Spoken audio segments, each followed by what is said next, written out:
Hello there, Cancers. Welcome to your reading. So when I was meditating for this month's reading for you guys, I saw this image of this woman.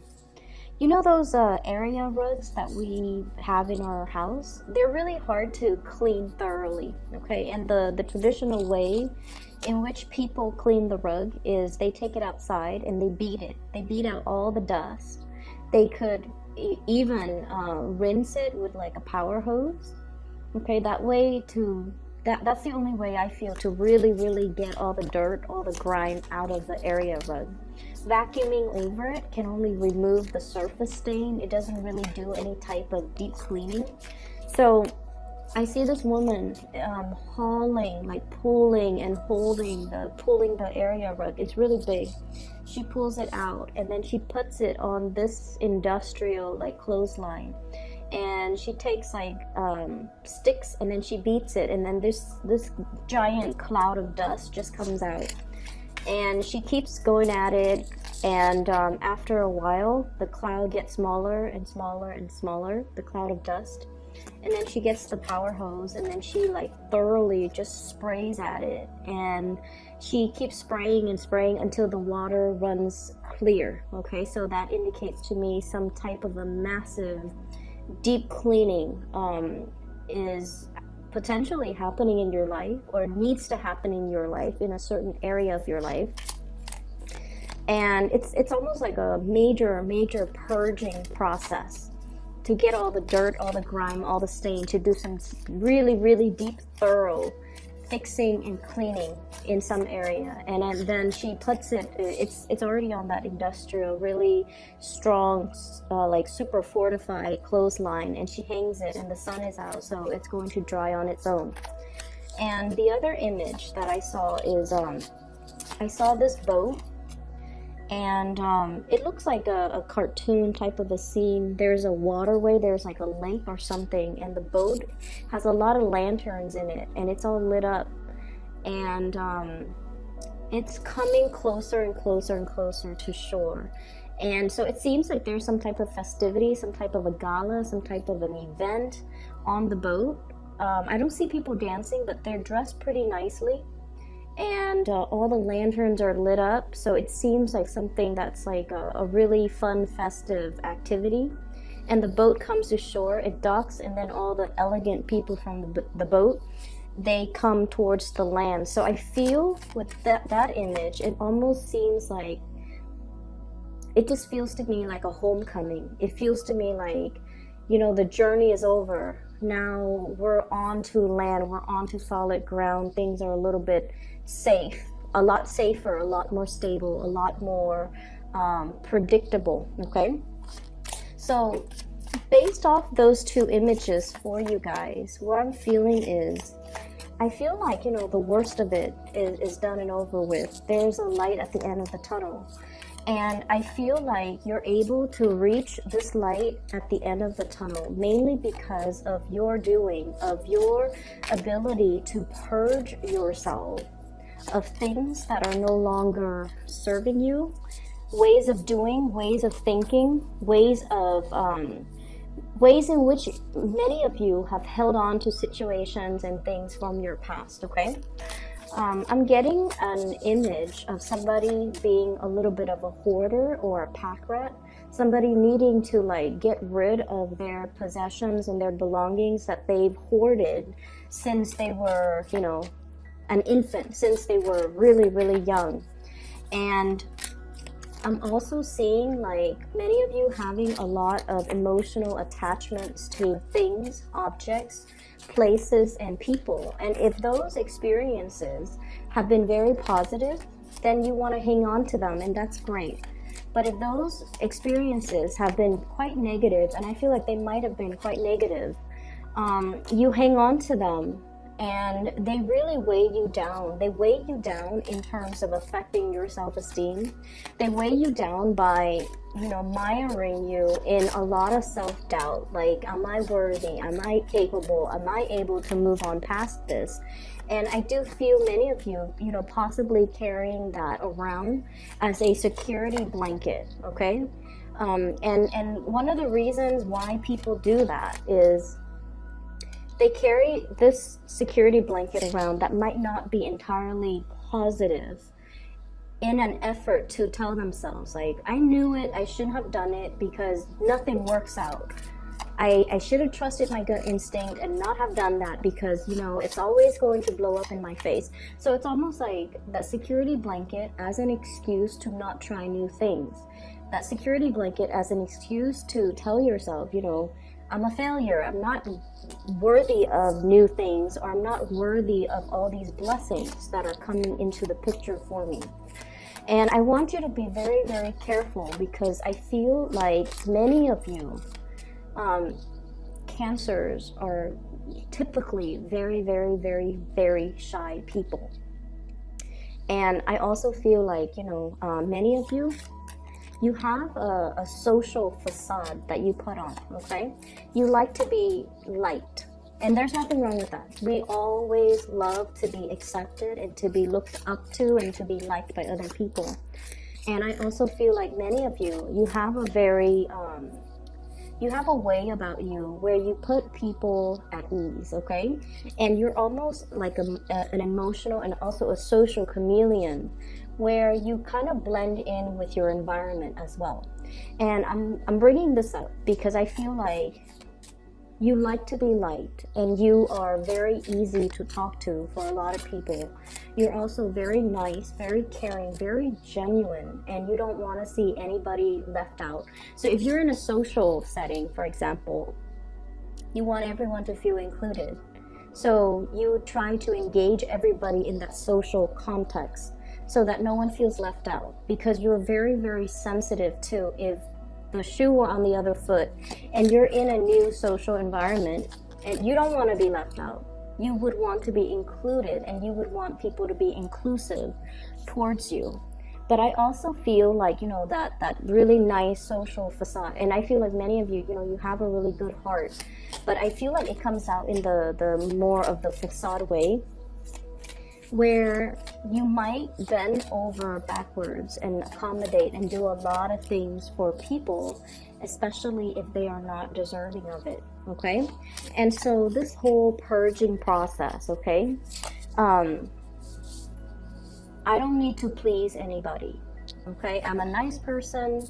I don't need to go out of my way, bend over backwards to prove anything to anybody. I don't need to constantly, you know, look for other people to validate what I feel about myself.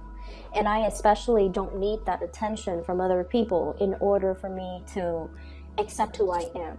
So I feel like this process of shedding the old skin, the old way of doing, seeing the light at the end of the tunnel, and seeing you for your authentic self without the self-doubt, without all of that negative self-talk from the past, the need to please, the need for validation, and the need to, you know, live up to a certain ideals and really, really high expectations that you set for yourself. And you're able to reach it, but every time you're a little bit closer and closer to reaching the apex, you kind of lose momentum, lose steam, lose self-confidence. Okay, this can be, you know, really liking somebody, really, really wanting to make an offer towards a person, like a crush, or somebody just you have really strong feelings for. And I feel like once, you know, you're like, I'm gonna do it, and you work yourself up to the point where you're just like, I'm gonna do it. You start approaching the person. And then as soon as you get close to the person, I see, like, you know, you get tongue-tied, you get nervous, you get really, really weak in the knees. And it has nothing to do with the other person's reaction towards you. It's just you talk yourself out of doing things that are actually really, really good for you, okay? So I see a purging process, I see a cleansing. And then I also see reaching that light at the tunnel where you're able to see your authentic self. So it's really, really beautiful. One of the things that I want you to be very careful about, and the 2 5s came out first, so I want to talk about them, okay? You have great cards, by the way. Just let me put that out there. First of all, 5 of Wands. This is a lot about conflict. And it is internal in nature, okay? Internal conflict being the tug of war, the push and pull. On the one hand, we want to hold back. We want to take care of ourselves. We want to preserve our attention, our energy, our time for ourselves, because many of you have big goals, big dreams that you want to materialize, okay? But you're also looking at it like that mountain in front of this man. It's so high. It's covered in trees. There are no clear paved roads. So it's almost like hitting a certain milestone in your life where you want to do big things, but these things, these ideals have never been trailblazed before. No one has done it before. You might not have the proper guidance. You might not have the map. You might not feel like you have the proper mentorship or the right preconditions to allow you to tackle such an to tackle such a great task. Okay, so there's no roadmap. Everything is just a little bit like daunting. Like, how do I get to the top of the mountain? I'm right here. There are no trails. It has never, it's like virgin land. It has never been explored. It has never been touched. And you're a little bit scratching your heads like, how do I do that? So I feel many of you have really, really big goals and big dreams and big aspirations. It's floating out there in the ethers. And I feel like the month of March is when things start to gel and start to culminate. And, you know, the path, one step at a time, will start to kind of clear up for you. Okay? So what I'm feeling is, you know, on the one hand, you want to preserve time, energy, resources in order to build on and to really give yourself permission even to explore this new virgin land, this new big dream that you have. And on the other hand, there are so many demands from so many people asking for your time, asking for your resources. And so I definitely feel this push and pull energy about you. Like, when do I hold back? When do I stop saying yes to other? When do I stop, like leaking my energy towards other people and then feeling exhausted energetically, financially, even just in every way possible, doing and bending over backwards for a lot of people. And at the end of the day, you feel like I don't even have anything left for myself. So that's what I'm sensing here. You're giving away a lot. You have been giving away a lot of your time, a lot of your resources, a lot of your energy that you don't have. And I feel like you need to really draw back. Focus on these big dreams that you're trying to accomplish for yourself, so that you can keep this vision in the center of your mind and you don't lose sight of it. Many of you are afraid to say no to people because you feel like saying no to them might make them feel like you're either being stingy, you're either being unfair or selfish. God forbid. You don't want them to think that of you. But I feel like it gets to the point where we all need to draw back our energies and start to learn to take care of ourselves. And especially if we have big goals, big dreams, we need to really focus on that. We need to really focus on the research. We need to focus on that vision, how to achieve it. And we don't really have the time and the energy to waste on other things when we have these things clearly in alignment with us, okay? It's not about being selfish. It's about being smart. And I feel like many of you are struggling with this energy. How much do I give to myself? If I say no, if I pull back my energy, my generosity, my resources, will people think of me differently? Will they talk behind my back? Will they say I'm selfish or, stingy or whatever it is? It doesn't really matter, but I know that it does affect you. So it's easier said than done, but I know that it does affect you. What people feel about you and think about you really deeply affect you on a very heartfelt level. And I would just say that you've been nothing but sweet, and generous and loving to other people. And I feel like it's time for you to turn your back on a few people, especially if they've been kind of milking it, and especially if they have been combative and not cooperative with you. Okay, so the 2 5s, I feel like somebody's energy comes in like this. I'm getting like you know, the word homewrecker is usually associated with third parties, but I feel like this is someone who's a little bit destructive, whose behaviors is, when unchecked, can be very catastrophic, who might have like a very perverse way of doing things, or a very careless, impulsive, as well as lack of direction or lack of a strong sense of morality. Okay, I'm seeing the smoke, and the smoke, it blows with the wind. So it's somebody without a strong sense of self. They just kind of flop out there and you know, trying to find themselves, and they might gravitate towards the wrong people. They might experiment with the wrong things. They might have very dubious sense of morality. And I feel like some of you might have been giving a lot of your time and generosity trying to guide this person or trying to help this person, but it gets to the point where your advice, your counsel falls on deaf ears. They're going to do what they're going to do, and I feel like their presence or their influence might not be the best for you to be around energetically. So we have to learn to pull back a little bit, and we have to learn to take care of our own emotional and mental, you know, peace. Okay, and it's okay to do that. So that's the first energy here. The other thing that's coming into the picture is many of you might have spent a lot of time,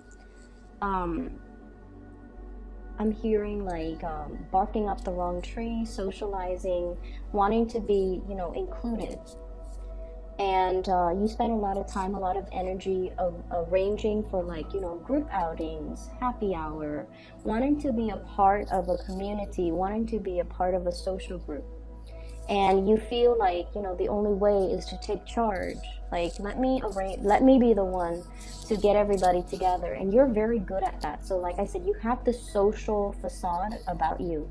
Deep down, I feel like, you know, you like good company. But I also feel like that social facade comes out when you want to be included.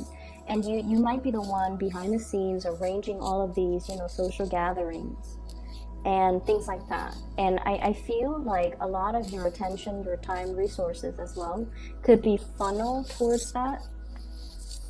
Okay, 3 of Cups is generally a very, very good card. It's a very, very good card.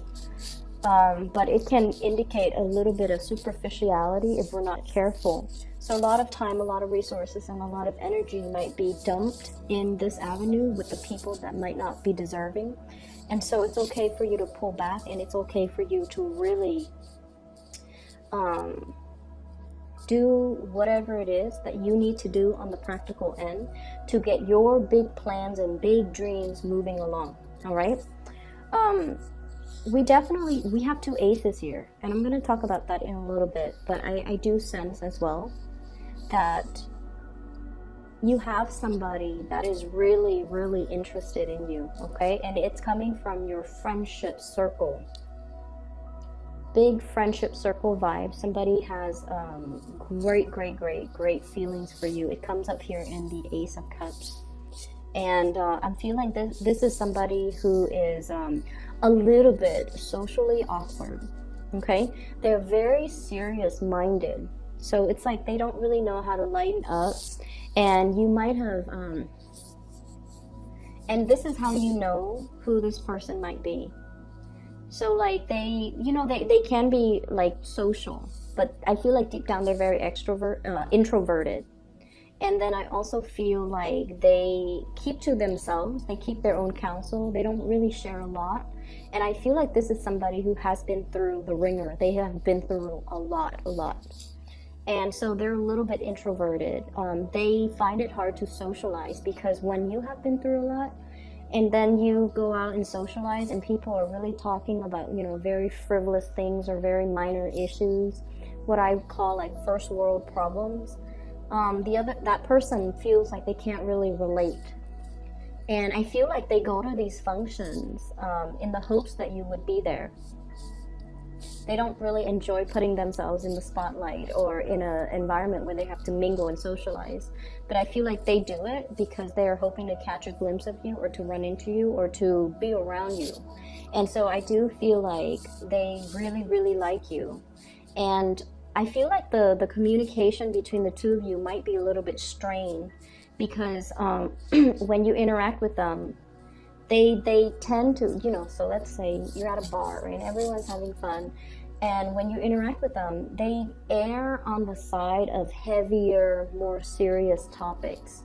So I say like socially awkward, because in an environment where people are socializing and just having, really lighthearted conversation, this person's so serious that they bring the energy down. Not that they're a bad person, they're just so serious. That pentacles on his head, it's like all conversations are very, very serious, or very, very heavy, and you just want to socialize, you just want to have fun, you just want to, have light-hearted conversations and interaction, and this person is kind of like that Debbie Downer. And I feel like they really feel a certain way about you, and you might not even be aware of how they've been going through such great lengths to be in your presence. You're not aware. I feel like you've got your back turned. They're going through such great lengths to be in your presence, and I feel like their love is very, very real, because just imagine somebody who's like this serious offering their love. It is real, it is sincere, and it is definitely worth exploring. So I feel like you have this option on the table for you in the month of March.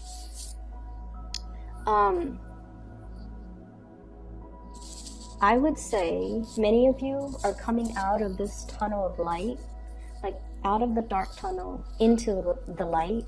So you might have recently broken up and you're now single. You want to socialize, and there will be opportunities for massive amount of dating, okay? And I feel like you might have a lot of options, but there's definitely somebody here catching your somebody who is really captivated by you.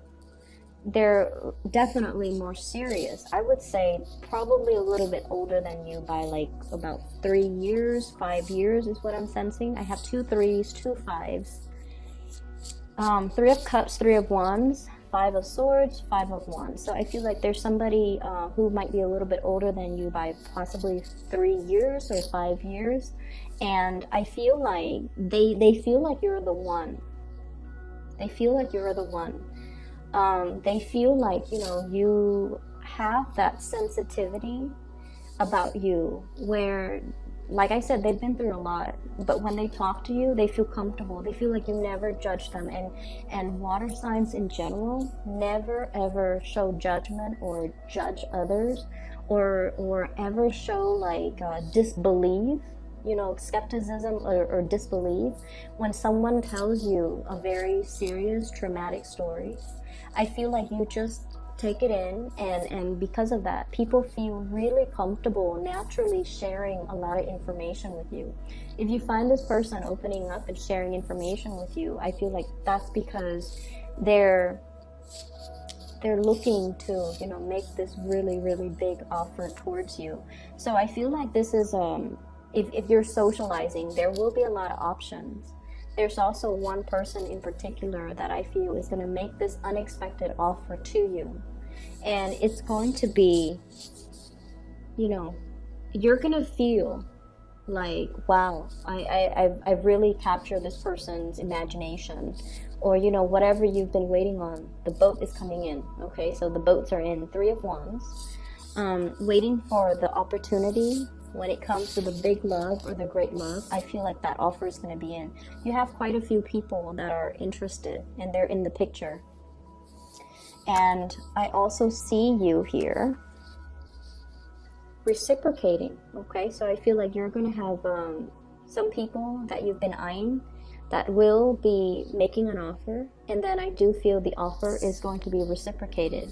So the period of waiting with this hangman is no longer it's no longer a problem. Okay, so we're heading towards that light at the end of the tunnel, where the boats come in, like that boat with the lanterns on it. And I just see like opportunities for festivities, opportunities for outing, opportunities for really, really extravagant and romantic getaways that are just really right up your alley. Okay, because I see like some very visually appealing places, locations, like just if someone tells you, hey, I've got us tickets to do this, and you're just like, wow, that sounds magical, like something very magical, some type of an outing or socializing event or something is very, very magical, and I feel like it's going to unfold for you. And I see you almost like that anxious little kid who couldn't go to sleep because the next day he's going to Disneyland. That's what it feels like to me, but it has a more romantic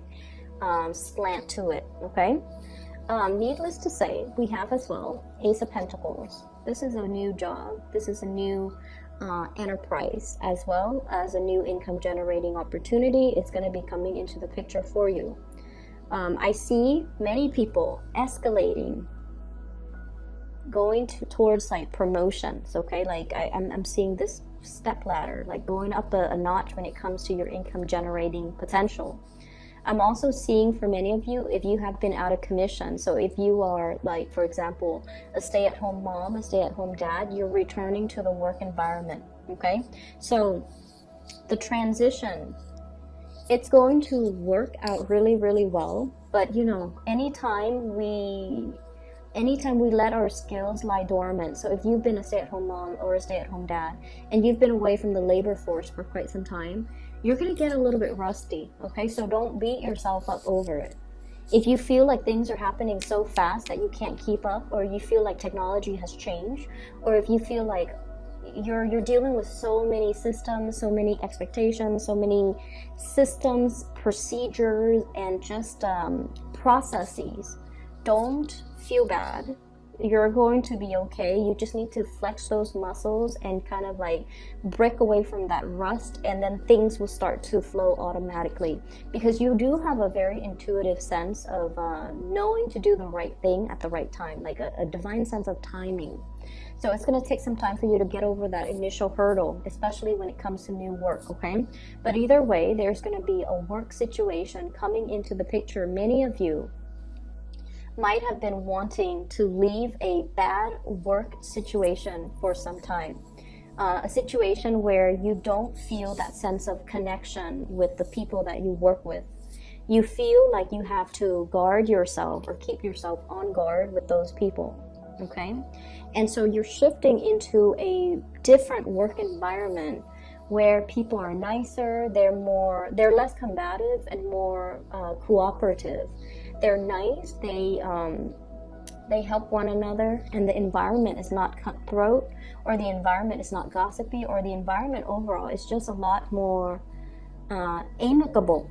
Okay, I'm also seeing as well, for those of you who might have children and then you're like dealing with, you know, the baby's mother or the baby's father, there's going to be some type of a amicable. So if things have been really problematic, if there has been, you know, perceived like hostilities or jealousies and things like that regarding, you know, our exes, and then especially like if we have children with them, it's always very difficult to co-parent. Okay, it's very, very difficult. But I feel like there is going to be some type of a truce, some type of a resolution, some type of a peace agreement to make the situation a lot more amicable. So there's an ironing out or smoothing out of major relationships in your life in general that I'm seeing for this month. So both of these are very, very, very beautiful, okay? And they're pointing in different directions. And what I'm feeling is some of you might be thinking about blending the two. Blending love with money-making activities. So like somebody you might be in a relationship with, you're like, you know what? I have this great business idea. Why don't we, you know, partner up? And then I'm also sensing as well lots of attraction in a new work environment. If you're changing jobs, new work comes first, new money comes first, and then the new love is going to be as well coming into the picture.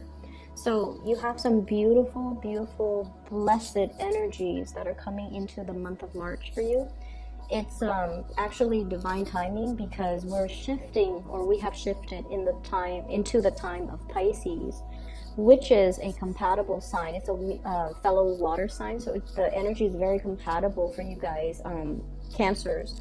So you have some good things that are going to be coming into the picture.